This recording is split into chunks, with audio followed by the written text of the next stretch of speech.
Cred എന്ന ആപ്ലിക്കേഷനെ പറ്റിയിട്ട് മിക്ക ആൾക്കാരും കേട്ടിട്ടുണ്ടാവും. വളരെ ഇന്നോവേറ്റീവ് ആയിട്ടുള്ള പരസ്യങ്ങളും കാര്യങ്ങളൊക്കെ അവർ കൊണ്ടുവന്നിട്ടുണ്ടായിരുന്നു. രാഹുൽ ദ്രാവിഡ് ചൂടാവുന്ന പരസ്യമൊക്കെ അവരുടെ പരസ്യമായിരുന്നു. അപ്പം ഈ ഒരു ആപ്പിനെ പറ്റിയിട്ട് മിക്ക ആൾക്കാരും കേട്ടിട്ടുണ്ടാവും. എന്തിനാണ് ഈ ഒരു ആപ്പ് യൂസ് ചെയ്യുക എന്നുള്ള കാര്യവും മിക്ക ആൾക്കാർക്കും അറിയുന്നതായിരിക്കും. എന്നാലും ഈ ഒരു വീഡിയോ നമ്മൾ ചെയ്യാനുള്ള ഒരു കാരണം എന്താണെന്ന് വെച്ചാൽ ഈ ഒരു ആപ്പ് വളരെ യൂസ്ഫുൾ ആയിട്ടുള്ള ഒരു ആപ്ലിക്കേഷനായിട്ടാണ് എനിക്ക് തോന്നിയിട്ടുള്ളത്. അപ്പോൾ നിങ്ങൾ ഒരു ക്രെഡിറ്റ് കാർഡൊക്കെ യൂസ് ചെയ്യുന്നവരാണെന്നുണ്ടെങ്കിൽ നിർബന്ധമായിട്ടും യൂസ് ചെയ്യേണ്ട ഒരു ആപ്ലിക്കേഷൻ കൂടിയാണ് ക്രെഡ് എന്നുള്ള ആപ്ലിക്കേഷൻ. ഇപ്പോൾ ക്രെഡിറ്റ് കാർഡുകളുടെ കാര്യമൊക്കെ പറയുകയാണെന്നുണ്ടെങ്കിൽ വളരെ യൂസ്ഫുൾ ആയിട്ടുള്ള ഒരു കാര്യമാണ്. നമുക്ക് പൈസ നേരത്തെ കാലത്തെ നമ്മുടെ കയ്യിൽ കിട്ടും. ഒരു 45 ദിവസമൊക്കെ കഴിഞ്ഞിട്ട് പൈസ തിരിച്ചടച്ചാൽ മതി. പക്ഷേ അതിൻ്റെ വലിയൊരു പ്രശ്നം വരുന്നത് എവിടെയെന്ന് വെച്ചാൽ നമ്മൾ എന്തെങ്കിലുമൊക്കെ ബിൽ പേയ്മെൻറ്റ്സ് ഡിലേ ആക്കുകയാണെന്നുണ്ടെങ്കിൽ നല്ല പലിശയും കാര്യങ്ങളൊക്കെ വരുന്നതായിരിക്കും. ഇപ്പോൾ ബാങ്കുകളുടെ കാര്യത്തിൽ തന്നെ ഏറ്റവും കൂടുതൽ പലിശ വരുന്നത് ഈ ഒരു ക്രെഡിറ്റ് കാർഡിൻ്റെ കാര്യത്തിലാണ്. അപ്പം ക്രെഡിറ്റ് കാർഡ് യൂസ് ചെയ്യുകയാണെന്നുണ്ടെങ്കിൽ നിർബന്ധമായിട്ടും ശ്രദ്ധിക്കേണ്ട കാര്യം ബിൽ പേയ്മെൻറ്റ്സ് ഡിലേ ആക്കരുത്. ഡിലേ ആക്കുകയാണെന്നുണ്ടെങ്കിൽ വളരെ നല്ല നഷ്ടവും കാര്യങ്ങളൊക്കെ നമുക്ക് വരാൻ സാധ്യതയുണ്ട്. അപ്പം അങ്ങനെ ഡിലേ ആക്കാതെ ഇരിക്കാനൊക്കെ സഹായിക്കുന്ന ഒരു ആപ്ലിക്കേഷൻ കൂടിയാണ് ക്രെഡ് എന്നുള്ള ആപ്പ്. ഇപ്പോൾ ക്രെഡൊക്കെ നമ്മൾ യൂസ് ചെയ്യുകയാണെന്നുണ്ടെങ്കിൽ അങ്ങനെ പെട്ടെന്ന് നമ്മുടെ ക്രെഡിറ്റ് കാർഡിൻ്റെ ബിൽ പേയ്മെൻറ്റ്സ് ഒന്നും ഡിലേ ആവാൻ ചാൻസ് ഇല്ല.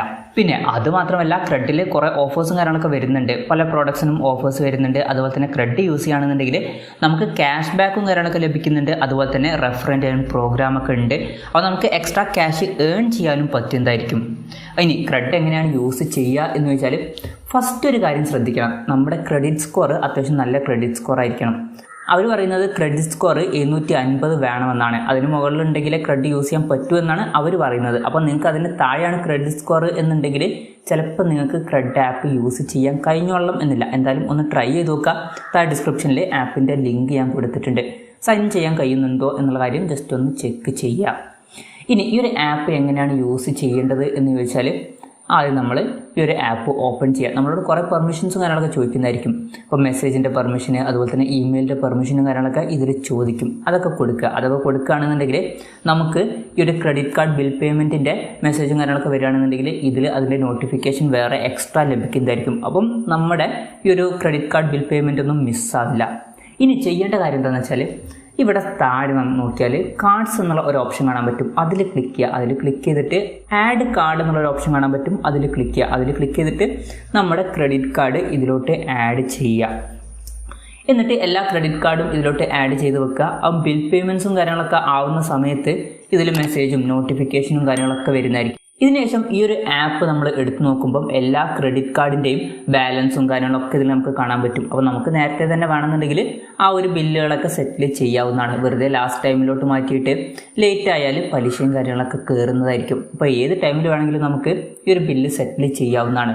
വേണമെന്നുണ്ടെങ്കിൽ നമുക്ക് ആ ഒരു കാർഡിൻ്റെ ആപ്പൊന്നും അങ്ങനെ ബില്ല് സെറ്റിൽ ചെയ്യാവുന്നതാണ്. എന്നാലും ഈ ഒരു ആപ്പ് യൂസ് ചെയ്യുകയാണെന്നുണ്ടെങ്കിൽ എല്ലാം ഇവിടെ നമുക്ക് കാണാൻ പറ്റും. അതുപോലെ തന്നെ നമ്മൾ ബില്ല് പേ ചെയ്യുന്ന സമയത്ത് ചെറിയ ക്യാഷ് ബാക്കും കാര്യങ്ങളൊക്കെ നമുക്ക് കിട്ടാൻ സാധ്യതയുണ്ട്. അതായത് ഒരു ബില്ല് പേ ചെയ്യുന്ന സമയത്ത് ചെറിയ ക്യാഷ് ബാക്കൊക്കെ നമുക്ക് കിട്ടും. പിന്നെ ചില ഓഫേഴ്സും കാര്യങ്ങളൊക്കെ ഇതിലുണ്ട്. ഇവിടെ ഓഫേഴ്സും കാര്യങ്ങളൊക്കെ ചിലതൊക്കെ ഇതിൽ കാണിക്കുന്നുണ്ട്. അതുപോലെ തന്നെ ഇതിൽ സ്പിൻ ചെയ്യുന്ന ഒരു പരിപാടിയുണ്ട്. സംഭവം എന്താണെന്ന് വെച്ചാൽ ഇപ്പം നമ്മൾ ഒരു ക്രെഡിറ്റ് കാർഡിൻ്റെ ബില്ല് പേ ചെയ്യുകയാണെന്നുണ്ടെങ്കിൽ ഇവിടെ ക്രെഡ് കോയിൻസ് നമുക്ക് ലഭിക്കും. ഇപ്പം ബില്ല് പേ ചെയ്യുന്നതിനനുസരിച്ച് ക്രെഡ് കോയിൻസ് കൂടും. ഈ ഒരു ക്രെഡ് കോയിൻസ് യൂസ് ചെയ്തിട്ട് നമുക്ക് വേണമെന്നുണ്ടെങ്കിൽ സ്പിൻ ചെയ്യാവുന്നതാണ്. ഇപ്പം കുറേ ഓഫേഴ്സും കാര്യങ്ങളൊക്കെ ഇവിടെ ഉണ്ട്. ഇത് ക്ലെയിം നൗ എന്നുള്ളത് കൊടുക്കുക. ക്ലെയിം നൗ എന്നുള്ളത് കൊടുത്തിട്ട് നമുക്ക് വേണമെന്നുണ്ടെങ്കിൽ ഇതിൽ സ്പിൻ ചെയ്യാവുന്നതാണ്. അപ്പോൾ നമുക്ക് ക്രെഡ് കോയിൻസ് ആയിട്ടോ അല്ലെങ്കിൽ പൈസ ആയിട്ടോ അല്ലെങ്കിൽ ഏതെങ്കിലുമൊക്കെ വെബ്സൈറ്റിൽ ഓഫേഴ്സൊക്കെ ആയിട്ട് നമുക്ക് ചില ഓഫേഴ്സും കാര്യങ്ങളൊക്കെ ലഭിക്കുന്നതായിരിക്കും. അപ്പം അതും യൂസ്ഫുൾ ആയിട്ടുള്ള ഒരു കാര്യം തന്നെയാണ്. പിന്നെ പറയേണ്ട ഒരു കാര്യമാണ് റെഫറൻറ്റ് ഏൺ പ്രോഗ്രാം. ഇവിടെ മുകളിൽ റെഫറൻറ്റ് ഏൺ എന്നുള്ളൊരു ഓപ്ഷൻ കാണാൻ പറ്റും. അതിൽ ക്ലിക്ക് ചെയ്ത് നമുക്ക് കാണാൻ പറ്റും. ഇപ്പം എൻ്റെ റെഫറൽ ലിങ്ക് യൂസ് ചെയ്യുകയാണെന്നുണ്ടെങ്കിൽ എനിക്ക് 1000 രൂപയുടെ വരെ ക്യാഷ് ബാക്ക് കിട്ടും. 1000 രൂപ എന്നല്ല 1000 രൂപ വരെ ക്യാഷ് ബാക്ക് കിട്ടിയേക്കാം. അതുപോലെ തന്നെ എൻ്റെ റെഫറൽ കോഡ് യൂസ് ചെയ്യുകയാണെന്നുണ്ടെങ്കിൽ നിങ്ങൾക്ക് 250 രൂപയുടെ വരെ ക്യാഷ് ബാക്കും ലഭിക്കുന്നതായിരിക്കും. അപ്പം താഴെ ഞാൻ ഡിസ്ക്രിപ്ഷനിൽ എൻ്റെ റെഫറൽ ലിങ്കും കാര്യങ്ങളൊക്കെ കൊടുത്തിട്ടുണ്ട്. താല്പര്യമുണ്ട് എന്നുണ്ടെങ്കിൽ ഒന്ന് ചെക്ക് ചെയ്ത് നോക്കുക. പിന്നെ ക്രെഡിൽ ഇപ്പം ഫോൺ നമ്പർ റീചാർജ് ചെയ്യാനുള്ള ഓപ്ഷനൊക്കെ എത്തിയിട്ടുണ്ട്. അങ്ങനെ ഫോൺ നമ്പറും വേണമെന്നുണ്ടെങ്കിൽ നമുക്ക് ഇതിൽ നിന്ന് റീചാർജ് ചെയ്യാവുന്നതാണ്. അതുപോലെ തന്നെ ഓഫീസ് റെൻ്റ് അടയ്ക്കാനുള്ള ഫീച്ചർ, അങ്ങനെ കുറേ കാര്യങ്ങൾ ഇതിലിപ്പം വന്നിട്ടുണ്ട്. പിന്നെ ഷോപ്സ് എന്നുള്ള സെക്ഷനിൽ പോയാൽ നമുക്ക് ചില ഓഫേഴ്സും കാര്യങ്ങളൊക്കെ കാണാൻ കഴിയുന്നതായിരിക്കും.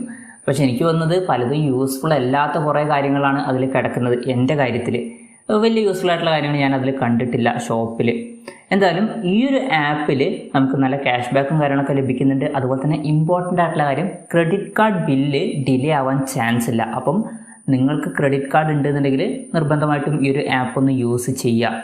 എന്തായാലും ഈ ഒരു വീഡിയോ നിങ്ങൾക്ക് യൂസ്ഫുൾ ആയി എന്ന് വിചാരിക്കുന്നു. യൂസ്ഫുൾ ആയി എന്നുണ്ടെങ്കിൽ വീഡിയോ ഒന്ന് ലൈക്ക് ചെയ്യുക. അതുപോലെ തന്നെ ഇതുപോലുള്ള വീഡിയോസ് ഇനിയും കാണാൻ താല്പര്യമുണ്ടെന്നുണ്ടെങ്കിൽ ഈ ചാനൽ സബ്സ്ക്രൈബ് ചെയ്യാവുന്നതാണ്.